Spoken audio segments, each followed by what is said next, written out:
네, 오늘은 여호수아 19장입니다. 이스라엘 지파들의 땅 분배, 그 마지막 단계를 한번 따라가 보죠. 남은 7지파에게 땅이 어떻게 돌아갔는지 그 과정이 참 흥미롭습니다. 네, 이게 실로에서 제비를 뽑아서 분배가 이루어졌는데요. 당시로서는 그게 이제 하나님의 뜻을 확인하는 그런 중요한 절차였던 거죠. 각 지파별로 할당된 내용이 아주 구체적이에요. 맞아요. 첫 번째로 시므온 지파 이야기부터 시작하는데요. 1절에서 9절까지 이 지파의 땅이 유다 지파 영토 안에 있다는 점. 이게 좀 눈에 띄네요. 네, 정확히 보셨습니다.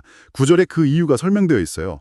유다 지파의 분깃이 너무 컸기 때문에 시므온 자손이 그들의 기업 중에서 땅을 받았다고 하거든요. 아, 그러니까 자원 재분배 같은 거군요. 그렇죠. 일종의 조정 과정이었던 셈이죠. 이상적인 계획과 현실적인 상황 사이의 타협이랄까요?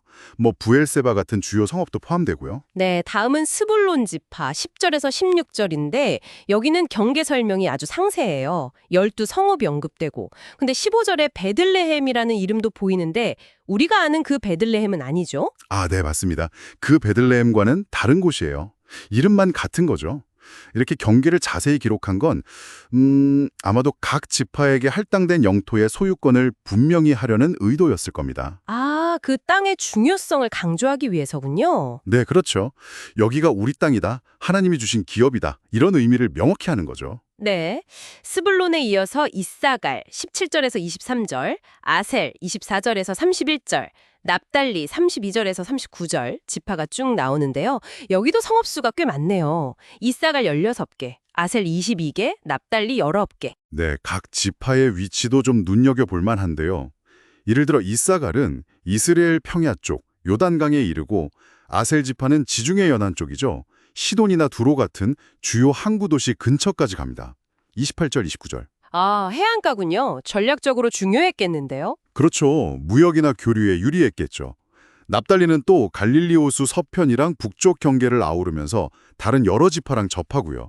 33, 34절. 지리적 위치가 각 지파의 미래에 영향을 미쳤겠네요. 당연히 그랬을 겁니다. 경제적으로든 군사적으로든요. 그리고 이제 마지막 7번째 지파, 단지파, 40, 48절이 나오는데 여기는 이야기가 좀 달라져요. 처음 할당받은 지역이 나오다가 47절에 갑자기 영토를 확장했다는 내용이 나오네요. 이건 좀 예상 밖인데요? 네, 바로 그 47절이 아주 중요합니다. 단자손들이 처음 받은 땅에서 어려움을 겪었던 것 같아요. 그래서 북쪽으로 올라가서 레셈이라는 곳을 정복하고 그 이름을 단으로 바꾼 거죠. 아, 그러니까 그냥 주어진 땅에 만족한 게 아니라 어려움을 극복하고 스스로 땅을 쟁취했다. 이런 이야기군요. 맞습니다. 이게 보여주는 바가 커요. 약속된 기업이라도 그걸 온전히 내 것으로 만들려면 때로는 이런 적극적인 노력, 심지어 투쟁까지 필요했다는 거죠. 정적인 분배만이 아니라 동적인 과정도 포함됐던 겁니다. 와, 그렇군요. 굉장히 중요한 포인트네요. 이렇게 7지파 분배가 다 끝나고 이제 땅 나누기 전체가 마무리되는 단계인데요. 마지막 절차가 좀 인상적이에요. 여호수아 본인이 기업을 받는 장면, 50절 말이죠. 네, 이것도 의미가 깊습니다. 이스라엘 자손 전체가 그들의 지도자인 여호수아에게 그것도 여호와의 명령대로 그가 요구한 딥나세라를 주잖아요. 네, 이건 어떤 의미로 해석해야 할까요? 여러 가지로 볼 수 있는데 첫째는 가나안 정복과 분배라는 큰 과업이 이제 정말 완료되었다는 상징적인 의미가 있고요. 둘째는 아무리 위대한 지도자라도 결국 공동체의 일원으로서 동일한 원칙 아래 땅을 분배받는다는 걸 보여주는 거죠. 아, 공평함의 원칙이군요. 그렇죠. 그리고 마지막으로 이 모든 과정이 실로의 회막 문 앞에서, 즉 하나님 앞에서 공식적으로 끝났음을 선언하는 51절, 그런 역할도 하는 겁니다. 자, 이렇게 여호수아 19장의 상세한 지명과 경계 목록을 쭉 따라와 봤습니다.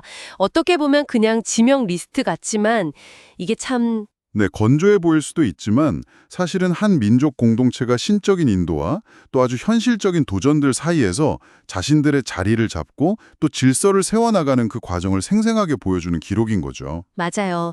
그 안에는 상속, 경계 설정의 중요성, 또 제비 뽑기에 통한 하나님의 인도에 대한 믿음 같은 것들이 담겨 있고요. 그리고 동시에 그 땅을 실제로 일구고 지키기 위한 인간적인 노력과 극복의 서사도 함께 담겨 있는 셈입니다. 네. 마지막으로 여러분께 질문 하나 던져보면서 마무리할까 합니다. 오늘 본문은 물리적인 공간, 즉 땅의 경계를 아주 꼼꼼하게 정의하고 기록하는 데 많은 부분을 할애합니다. 이렇게 공간을 나누고 이름을 붙이고 기록하는 행위가 당시 이스라엘 사람들의 정체성이나 공동체 의식을 형성하는 데 어떤 영향을 미쳤을까요? 그리고 더 나아가서 오늘날 우리에게 장소와 공간은 우리의 정체성과 어떤 관계를 맺고 있을지 한번 생각해 보시면 좋겠습니다.